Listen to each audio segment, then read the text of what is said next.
What is going on, Cultivate family? I hope you are all having a good week wherever it is that you're listening to this from. Today, we're gonna chat a little bit about training when you suffer with depression, because it's been something that has been really prevalent in my life and with a lot of the people that I coach's life. And I feel like it's something pretty important that I haven't actually covered on this podcast yet. So shout out to my client that requested I delve a bit deeper into this stuff. I definitely needed the reminder for it. So as always, a little bit of a trigger warning. I'm going to talk about depression. If you're not in a spot to listen to a bunch of stuff about that today, that is totally cool. Hit pause on this, bookmark it, come back at some point when you're maybe feeling ready to listen to something that is about depression. Now, I just want to preempt this episode with the fact that I'm obviously not a doctor or a healthcare professional. I am purely just going to talk through my personal experience, some of the stories that you all have very kindly shared with me over Instagram in the last week, some of my clients' shared experiences, as well as delving into some results from a bunch of studies around exercise as a form of coping mechanism and even treatment for depression. And none of this is medical advice at all. Purely maybe just some tips that you all can add to your toolkit, some stuff that's helped me and what the research says. I was diagnosed with depression as a teenager, and my GP never really explained a lot about it to me. I was very confused as to what it really was. And as soon as I turned 18, I was put on medication straight away. And I was never really told about like side effects or what I might expect the medication to do for me. It was a very strange thing. And for that reason, I've been on and off lots of different antidepressants and treatment for depression my whole life. I have been down the CBT route, I have been down the medication route, I have been down the therapy route, and it's definitely been a bit of a roller coaster dealing with the extreme lows that you have when you suffer from depression. And as I mentioned, I have gone for many periods of time unmedicated based on probably crappy advice from people being like, oh, you don't need that. You'll be more yourself without it. And it took a lot for me to realize that a big part of mental illness is having a chemical imbalance. And I think I remember mentioning on another episode that the analogy of having a filing cabinet system in your brain that is just complete and utter carnage, complete and utter chaos, and you need a bit of support tidying up that filing cabinet in your head. And that's what the medication does. And that for me landed just right and made a whole lot of sense. And after being unmedicated for quite a lot of the pandemic, thinking I was fine, I actually made the decision in February 2021 to stay on medication indefinitely for as long as I needed it. And I've been taking medication for depression and mild psychosis since that point, and my quality of life has greatly improved. And medication may not be for everyone, but it definitely was something that has helped me on and off for like all my adult life. It took a lot of different trial and error with different medications, but finding one that worked that I could stick with was really, really helpful for me. Also, before I delve into the research, I don't necessarily think any of these studies are saying that exercise cures depression. However, the research is definitely showing that exercise is a vital coping mechanism that people can really use to their advantage. And I'm no stranger to saying on this podcast that I use exercise as a form of self-care for my mental well-being. And that isn't instead of medication, instead of mental health support and treatment, it almost supplements it. And for me, I have found exercise helps with my mood, which in turn helps with my depression, helps with my ADHD symptoms. It allows me to focus and it allows me to feel good about myself. It gives me a purpose, and moving my body makes me feel awesome. And I guess that little bit of word vomit is everything that I take from it. But I guess the issue we see a lot is that when we are in the lowest of our lows, when we wake up at the complete bottom of the bottom, actually getting to the point where you are moving your body, the distance between that ultimate low, and getting to move your body because you know it will make you feel better is so vast, it's so overwhelming, and it's not as straightforward as we wish it would be, I guess. So, purpose of today's episode, I'm going to share some of the research and some of the studies about the effects of exercise on people with low to mid to severe depression. I'm going to talk about all of the things that you lot shared with me on Instagram about what you feel the barriers are to exercise when you are experiencing a severe low. And I'm going to talk about all the things that I found that have helped me be able to move my body when I'm having a particularly rough period of time with depression. So you'll be very happy to hear that I have been reading studies about the effects of exercise and depression all week. And I have found 3 that I think is probably worth me talking about. All 3 of them are meta-analyses. And for anyone that doesn't know what those are, a meta-analysis is the statistical process of analyzing and combining results from several similar studies. So that tends to give us quite a good overview. So the first one was a study on the effect of exercise for depression. And the objective was to identify the optimal dose and modality of exercise for treating major depressive disorder compared to things like therapy, antidepressants, or controlled conditions. So like sending someone to a facility. And there was 14,170 participants. So this is the biggest study that I found. And the conclusion for this study was that exercise is an effective treatment for depression, with walking, jogging, yoga, and strength training being more effective than other forms of movement, particularly when the intensity was higher, which I found really interesting because I think a lot of us would often think that gentle movement might actually be better. But these studies showed that when it was a little bit more intense, there were better results. And the 2 types of movement that came out on top of these studies as the best treatment for depression was actually yoga and strength training compared with anything else. And the last thing this study showed was that exercise was equally effective for people that had different baselines of depression, so from mid to low to severe. And what it did note is that the forms of exercise that it listed, like walking, jogging, yoga, and strength training, they could all be considered alongside therapy and antidepressants as core treatments for depression. So this study didn't say that it would be a cure or would be the only course of treatment that someone with depression could have. So there's our first little bit of evidence. So the second study that I found was another meta-analysis of the effectiveness of exercise and antidepressants in treating non-severe depression cases. So essentially, figuring out if the combination of exercise and antidepressants alleviated depressive symptoms in adults didn't have a severe case of depression. So these results basically showed there was no difference between exercise and medical interventions in reducing depressive symptoms in adults with non-severe depression, which at first when I read this, I definitely found this harder to get my head around. What that study then went on to say is that the findings support taking up exercise as an alternative or supplementary treatment for non-severe depression. So I think it's almost essentially saying if someone with non-severe depression was put on medication, it would be worth them taking up exercise alongside it. If someone with non-severe depression was unmedicated, again, it would still be worth them taking up exercise alongside it because the evidence shows that it would be beneficial. This is the thing I hate about studies and meta-analysis, because actually reading these articles, they're so inaccessible and often so hard to understand. So apologies if these are feeling like a bit of a head fuck. There's only one more. Now, the last meta-analysis I looked at was exercise as medicine for depressive symptoms. So this is something we hear a lot. We hear a lot of people say the gym is my therapy, movement is medicine. So this meta-analysis was trying to estimate whether exercise was successful in treating depressive symptoms.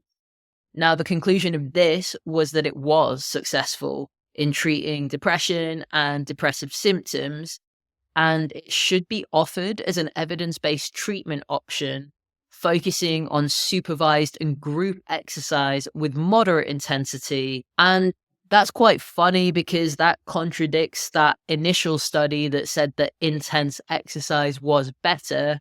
But once again, this study did find that exercise was successful in treating depressive symptoms. So, what I think we can probably take from all those meta analysis is that exercise can be prescribed as a form of treatment for depression. Whether that should be the only source of treatment, definitely debatable. I think it was interesting that it said how yoga and strength training were two of the more successful modalities of helping depressive symptoms, because both of those forms of exercise encourage you to really concentrate on your breathing. And I wonder if there's anything between the two. And as someone that has recently discovered yin yoga and loves it, and someone that has strength trained for years, I definitely say I would agree with that as someone with depression. So, getting more into what you lot talked to me about, last week I put a bit of a call out on Instagram and I asked you all, what is the main barrier to exercise when you're in a really bad bout of depression? So I'm going to read out some of the most popular answers now. I had so many, so I've narrowed them down to a handful. The first one is the last thing that you want to do is be around other people. So going to a group class or getting to the gym would be the last thing that you would want to do when you were feeling low. A really common one that also came up is just thinking, what's the point? Why should I bother? And I definitely related to that a lot. And I think when I first started strength training and I wasn't regularly medicated, was often missing my medication when I couldn't afford prescriptions, stuff like that, I definitely fell into that hole myself all the time. And another common one was not really being able to think clearly enough in that moment to actually understand that going and doing some movement would help, but not having that clarity because everything is so cloudy. Quite a few of you said the steps involved in getting you out to the gym or to a class just felt too much, too overwhelming. So things like getting ready, getting your clothes out, traveling, packing a bag, stuff like that. Some of you said decision paralysis in the steps that you would need to take to get there, just feeling impossible, feeling like no matter what, it was just too much for you. A couple here focusing on more like self-loathing mental chatter that I definitely relate to a lot. Just feeling like everything is pointless and not being able to see any route out of that. So a route out of that to movement is absolutely not on the cards. And then another one relating to not wanting to be around other people, the environment itself just being too overstimulating for you to cope with, which is completely valid. So, as I said in this list, the barrier for me is always negative self-talk, telling myself I don't deserve it because I know it's something that's good for me, almost like self-sabotage in a sense. So, thinking about how we might get around some of these barriers, I thought about a lot of the things that helped me and wanted to throw some ideas out about what might help you when you are super low in a bout of depression. You want to get yourself moving because you know it will make you feel better, but all of the barriers, all of the steps between you doing that just feel impossible. So the first point I have is about setting reminders to take your meds. I forget so much, and I now use like the built-in tracker for the Apple Health app. So I tick it off when I take them, and I know if I haven't, because the other problem I have is when I wasn't ticking something off, I didn't know if I had taken them or not. And that would then sometimes result in me probably taking a double dose, which probably not beneficial to do that every day for sure. If we are consistently taking our meds, we are probably less likely to have a very, very major low. Things like setting reminders to reorder and collect prescriptions as well, so you don't end up running out and being off them for a few days. I am guilty of all of those, so I have so many reminders these days. Then the second suggestion is for those that actually struggle to get out of bed, which is something that in some of my lowest months just felt impossible. And what I've found has always helped was to do a trio of three things. The first being make your bed, the second being brush your teeth, the third being get dressed. Those three things for me were just the biggest barrier. They felt like just the ultimate hardest thing to do to get my day going. And often I never would. And those three things seem very trivial, but getting dressed in your workout clothes, making your bed, brushing your teeth, if you can do those three things and pull you out, the chances are the next step in the chain to maybe eat a meal or do some movement won't seem as daunting because you've maybe conquered a few of the biggest barriers for starting your day. Next up, I want to talk about naming your depression outwardly. So, naming your feelings, but also reminding yourself that regardless of how all consuming these feelings can be, that we deserve to get up and move our bodies if that's going to help. And often just naming it out loud, I am feeling at my lowest right now, or making a note of that in your phone, or maybe just being able to text a mate or a partner or someone from your support system, just so you can express how you're feeling. And the last option on that front would be to do a bit of a brain dump, especially if you're stuck in bed and you're struggling to get out. Follow that with an action that involves you going to move your body. So name those feelings, name what they are and recognize them, bring some self-awareness to them. And then if you're then able to put an action after that, that chain of events could be the thing that helps you get out. So speaking of things that are going to help us get up and out when it feels impossible, we want to make getting to the gym or to a class or wherever we want to go to move our bodies, we want to make that as easy as possible. So things to think about here would be like the location of your gym, the time it takes you to travel there. Is there certain times of the day that you're available that would be classed as quiet times of the day so it all feels less daunting? Now, not all of us are going to have gyms on our doorstep, and not all of us are going to be able to either walk a few minutes or get in the car and whiz over to the gym. But choosing your gym based on location, regardless of whether you struggle with depression or low mood and whatnot, you're still way more likely to go if it's easier for you to get to. And then off the back of that, finding a form of training that gives you maximum dopamine and that you find fun. Now, we talk about exercising for dopamine and exercising to improve our mood all the time on this podcast, and it's no different on this episode, but it's probably more important than ever for a lot of us that struggle with depression. Then next up, I want to talk about gentle options because we've already spoke about in the studies how intense options prove to be really helpful, but that's not to say that gentle options aren't. So things like going for a walk, yin yoga that is all done on the floor where you're not actually holding active positions and maybe feeling a lot of strain on your muscles. And then just something like gentle stretching, which could be dynamic or it could be static. Things like stretching and yoga could be done at home. Walks can be done by yourself or with a friend if that would be helpful. Let's not completely dismiss gentle movement options off the table because sometimes that can be a catalyst to you being able to crack on with the rest of your day when you otherwise wouldn't have. Now, last couple of little bits. Accountability. And I want to preempt this with the fact that I'm talking about gentle accountability. I'm not talking about talking to yourself like shit or getting a coach or a friend to be like, come on, get up, crack on. I'm just talking about making things a bit more intentional. So if you like to go to classes or you like to go to the gym, do you have a friend that you can get involved and can you set a time to go and do that?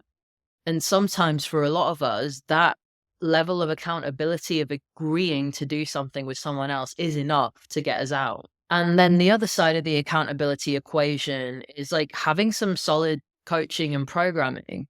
If someone's doing that for you and you're paying for it, you want to get the most out of it. And if you are in a low mood, again, that might be a level of accountability that some days could be able to pull you out. I'm not going to say every day because there definitely would be some days where that wouldn't be the one for me. But again, having a bit of an extra layer of accountability, a support system, friends, a coach can be so handy with this stuff. And then my final thing that I want you all to consider that, again, I have talked about a million times on this podcast is unconditional permission to stop that movement or leave at any time you want. It takes the pressure off. It makes movement a lot less daunting. We can remind ourselves that having an intense workout doesn't need to be a focus when we just want to move our body to feel a bit better and to improve our mood. We can remind ourselves that we don't have to go all out. We don't have to give 110% or even 100 or 90% of an effort with movement. We can just go and move and see how we feel. And most importantly, reminding ourselves that we can leave anytime we want. We can stop anytime we want. When any of us are having a particularly low episode, thinking in absolutes, I have to get this gym workout done. I have to get this done to 100% of my ability. I have to give it everything. That can make things feel really unattainable and overwhelming. But even if you just rocked up to the gym and walked on the treadmill for 10 minutes, that's still going to give you some gentle movement. That still may give you some benefits and improve your mood slightly. Yes, it might not completely transform your day if you're in a pretty severe bout of depression, but little things can help. And we definitely shouldn't put too much pressure on ourselves to be everything and attack all movement with the utmost ferociousness, So those are a bunch of things that have really helped me over the years, and I hope there's a few tips that you might think might be helpful for you. And if there's anything that I've missed off that you feel would be beneficial, please drop me a message on Instagram and share it with me. I would absolutely love to hear it. And to finish up, I wanted to share an example, one of my clients in Fuzz Culture Club that have bipolar. And I asked them this week in their check, what helped you get to the gym? Because one of their wins for the week was that they managed to get to the gym when they were on one of their quite low days. And they said having the routine and getting dressed in their workout clothes helped them. Their partner encouraged them to go, so a bit of peer support, knowing that they wanted to make progress with their workouts, which is awesome and something that I wouldn't have necessarily thought of earlier. Knowing that you wanted to go to the gym and chase that progressive overload or get better at movement. That's a really nice thought. One that we've mentioned already, giving themselves permission to leave if they wanted to. And the last thing they said was knowing that the gym is a safe space. Now, not everybody is going to feel like their gym is a safe space, depending on what gym it is. A lot of us are in commercial gyms. A lot of us are in more local leisure centers. And that often cannot make us feel our best.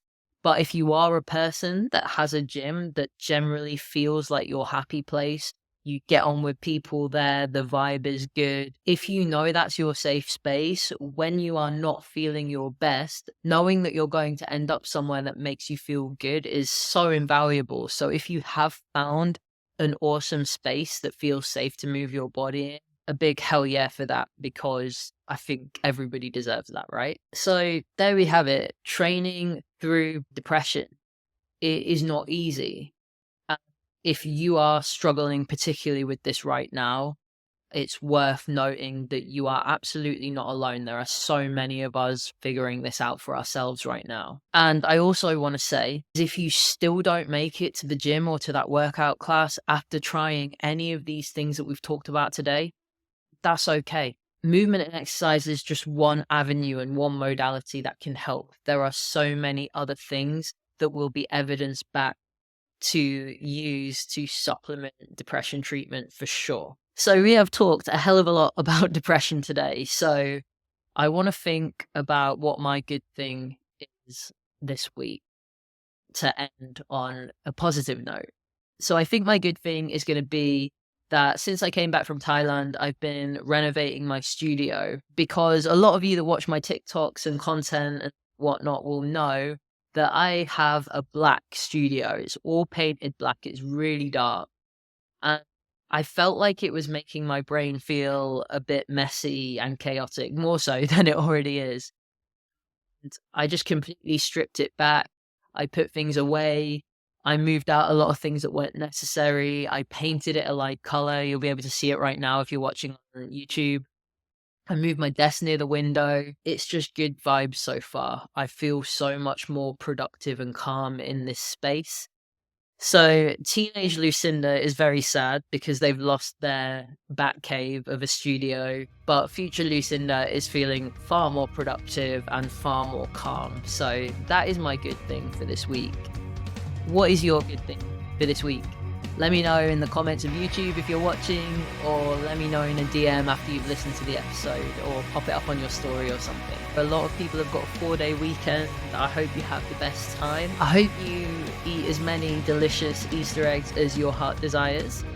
Before I go, I just want to express how appreciative I am to all of you that listen to this little podcast. If you aren't already following it, or you haven't subscribed to it on whatever platform you're on, I would love it if you do that. It really helps this reach more people. And if you feel like you want to leave a little review, leave some good vibes for me, that would be amazing. As always, for anyone that wants to chat to me about one-to-one coaching, my little form to apply is in the show notes. Have an amazing rest of your week, Cultivate fam. Take it easy. That's me out.